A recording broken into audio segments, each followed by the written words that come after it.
घोड़ी छीलने वाला कलाकार अगर गलत है तो पवन सिंह और खेसारी लाल यादव सही कैसे हैं? अगर पवन सिंह और खेसारी लाल यादव गलत हैं तो गुड्डू रंगीला और राधे श्याम रसिया किसी मठ के संत हैं क्या? नमस्कार, मैं किशन कुमार हूं और आप देख रहे हैं अपना उड़। कुछ ही दिनों पहले भोजपुरी गायक चंदन चंचल ने एक गाना गाया, जिस गाने के आने के बाद पूरी तरह से बवाल शुरू हो गया। जी हाँ, इस गाने का विरोध होने लगा और विरोध भी इसलिए होने लगा क्योंकि गाने में वीडियो फुटेज घटिया थे, गाने के बोल घटिया थे और लोगों ने इसका विरोध शुरू कर दिया। जी हाँ, चंदन चंचल पिछले कई सालों से गाने गाते आ रहे हैं, कुछ गाने उनके हिट भी हैं और बीच में 3 साल तक उनके किसी गाने को पब्लिक ने सपोर्ट नहीं किया। जी हाँ, जैसे ही ये गाना आता है, थोड़ा अश्लील ही सही लेकिन चल जाता है। जब अश्लील गाना चल जाएगा तो गायक को सिर्फ यही लगेगा ना कि जनता को यही पसंद है, और जब जनता यही पसंद करेगी तो कलाकार अश्लील गाएगा ही।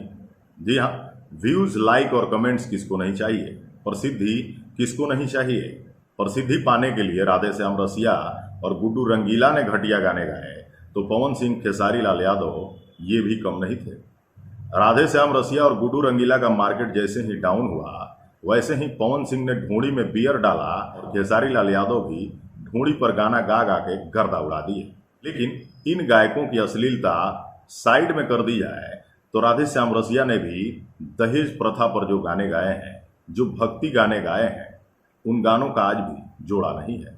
पवन सिंह ने जो देवी गीत गाए हैं, खेसारी लाल यादव ने जो देवी भजन गाए हैं, उन गानों का भी जोड़ा नहीं है। मगर सवाल यहाँ ये उठता है कि जैसे ही एक कलाकार अश्लील गाना गाता है, जब उसका कद छोटा होता है तो उस कलाकार के घर पे लोकल मीडिया पहुंच जाती है और उनके माता पिता, भाई बहन, सगे संबंधी उससे सवाल करने लगती है।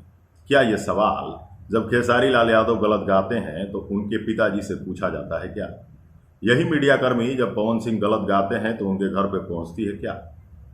नहीं पहुंचती है। और यहीं पे दिखता है मीडिया का अपना घटियापन।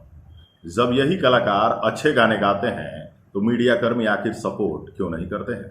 मीडियाकर्मियों को चाहिए कि जब कोई अच्छा करता है तो उसे भी दिखाएं और जब कोई गलत करता है तो उसका भी विरोध जम के करें।